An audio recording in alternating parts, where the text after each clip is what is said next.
ही वाली थी तो उसमें बाल आ गया।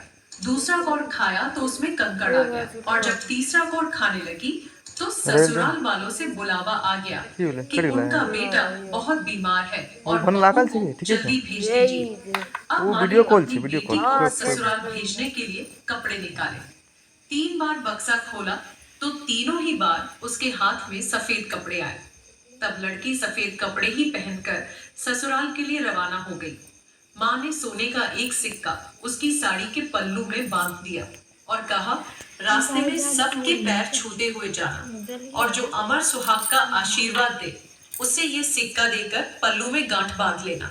रास्ते में बहुत सारे लोग मिले जिनके उसने पैर छुए।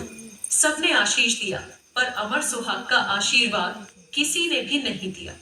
ससुराल पहुंचने पर उसने देखा कि पल्ले में जेठ की लड़की झूल रही थी। उसके पैर छूने लगी तो वह बोली, सीली हो सपूती हो 7 पूतों की माँ हो। ये आशीर्वाद सुनते ही उसने सोने का सिक्का निकालकर उसे दिया और पल्लू में एक गांठ बांधी।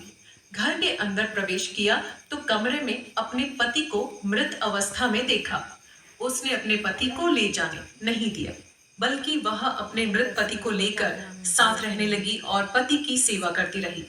सास बचा हुआ ठंडा बासी भोजन नौकरानी के हाथ देकर भिजवाती और कहती, जब मुर्दा सिवनी को दे आया यह कुछ दिन बाद माघ महीने की तिल चौथ आई तो उसने माता से प्रार्थना की और कहा, हे चौथ माता, मुझे मेरी गलती का पश्चाताप है, मुझे क्षमा कर दो।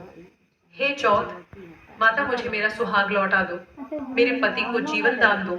माता ने कहा, यह मेरे हाथ में नहीं वैशाखी। चौथ माता तुम्हारा सुहाग लौटाएगी।